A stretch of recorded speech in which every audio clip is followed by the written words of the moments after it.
Welcome to Lovoria Network. Thank you for being here with me today.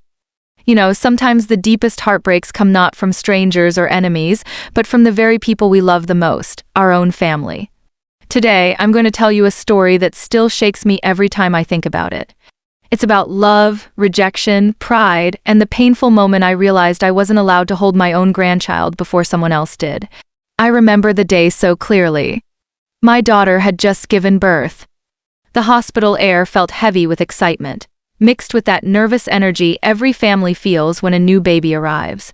I rushed to the hospital with my heart pounding, because this was the moment I had dreamed of, holding my first grandchild, feeling those tiny fingers wrap around mine and crying tears of joy. I thought nothing in the world could come between me and that moment. But I was wrong. When I reached the door to her hospital room, I was stopped. My daughter, my own flesh and blood, looked me straight in the eyes and said, "You can't come in right now." At first, I thought she was joking. I even smiled, expecting her to laugh and say she was teasing me. But her face stayed cold, serious, and determined. I froze. She didn't want me inside. She didn't want me there when she was introducing her baby to the world. The nurse looked at me with pity, but rules were rules, and my daughter's word was final. My hands shook, my chest felt tight, and I begged her to let me in, to let me at least see the baby. But she turned her face away. I wasn't banned from the hospital, no, I was banned from her room, banned from her space, banned from that sacred first moment I thought belonged to me. And while I stood in the hallway, fighting back tears, another figure walked past me, her stepfather. The man who married my ex after I was gone. The man who never once changed her diapers, who never once stayed up with her through the nights of fever, who never once sacrificed his dreams for her future like I did. He walked in confidently, like he belonged, like he had earned the right to stand there first. And within minutes, I heard it. The sound of celebration from inside that room. The sound of him holding my grandchild before I ever could. I cannot explain the rage, the hurt, and the humiliation that tore through me in that moment. I pressed my ear against the cold hospital wall, listening to them laugh, listening to him being praised as the one who was there, while I, the mother who gave birth to her, was standing in a hallway like an unwanted guest. My tears fell silently, each one burning deeper than the last. It wasn't just about holding a baby. It was about what that moment represented. It was about the bond one thought I had with my daughter. It was about respect. It was about recognition of everything I had endured as her mother. And yet, all of that seemed erased in a second when she chose him over me. I wanted to storm inside, scream, and demand my place. But the truth is, I couldn't. Because in that hospital, in that fragile moment of new life, it wasn't about me. It was about her. And she had made her choice. I felt like I had lost her twice.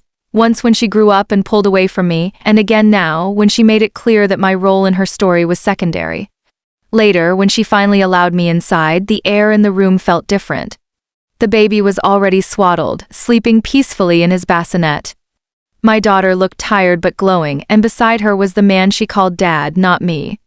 My heart wanted to burst, but I forced a smile.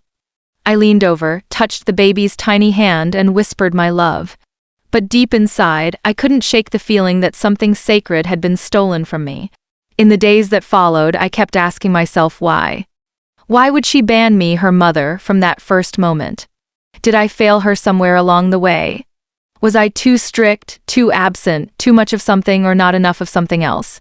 I searched my memory for answers, but all I found were more questions. People told me to let it go, that it was just one moment, that I still had a lifetime with my grandchild. But to me, that first hold was not just a moment. It was a symbol. And I couldn't let go of the fact that someone else was chosen over me.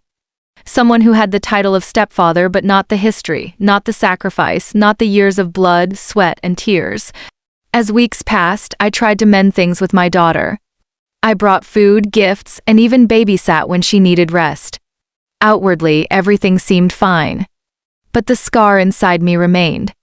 Every time I watched the stepfather cradle the baby, every time I heard the baby call him grandpa, a piece of me broke again. Because I knew that no matter how hard I tried, I would never get back what was taken from me that day. And yet, I also realized something else. Life doesn't always give us the perfect moments we dream of. Sometimes it gives us broken ones, painful ones, and forces us to find strength in them. That day at the hospital taught me that love cannot be forced, respect cannot be demanded, and sometimes the people we love the most will hurt us in ways we never imagined. But I also learned this: the baby didn't know who held him first. The baby didn't know who was kept outside the door. All the baby will ever know is who stays, who loves, who cares, and who shows up every single day. And that, my friends, is where I decided to put my heart. Not in the moment I lost, but in the lifetime I still had to give. So yes, my daughter banned me from her room. Yes, my stepchild's father earned the first hold of my grandchild. But as long as I am alive, I will make sure that child knows one thing beyond all doubt: that his grandmother's love is eternal, unshakable, and stronger than any rejection. And maybe, just maybe, one day my daughter will see that too.